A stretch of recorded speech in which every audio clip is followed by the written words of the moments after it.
before you can get the team-based learning process going and make it work, you have to actually establish the teams. And that's one of the critical pieces.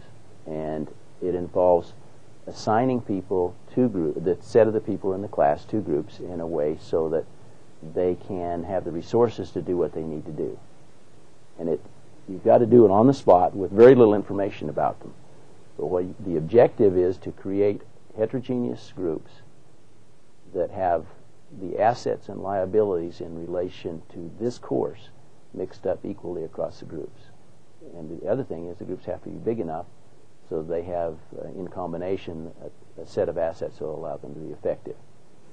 Now, what you'll see is a very simple process where I gather some information about them that I think is important to know in relation to this course. And then I simply have them form a line and count them into teams.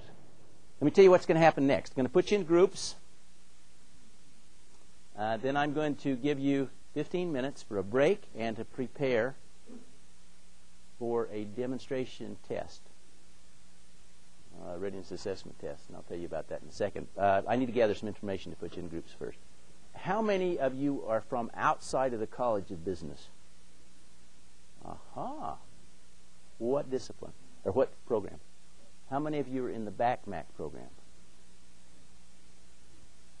BACMAC. So if you don't know what it is, you're raise those high. I want to count that number. The ones who are from outside of the College of Business as an undergraduate, I want to find out. Okay, quite a few of you. Now I'm going to find out what disciplines you studied in, where you got your degree, and when. Did I get everybody from outside the College of Business? Okay, the rest of you have undergraduate business degrees. Raise your hand so I can get a sense of how many of those there were. Your major area. Okay, I'm going to have you start a line right here. And I would like those who have engineering and computer science undergraduate degrees to come up and stand in this line, starting right there and going on around however far you got to go. That's all my engineering and computer science folks. Okay, the remaining undergraduate degrees. No, let me get the hard science undergraduate degrees. That would include. I'm going to say botany. What else do we have? Or microbiology, I guess. Microbiology. Let me take my physical therapy guy, because that's sort of physical science, right? Anything else physical science like for undergraduate degrees? Okay, next. My humanities and arts undergraduate degrees, next in line, starting right there. Next, undergraduate degrees in finance and accounting.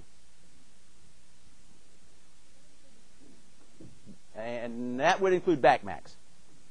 And then the rest of your undergraduate degrees in business, but not in finance or accounting, right?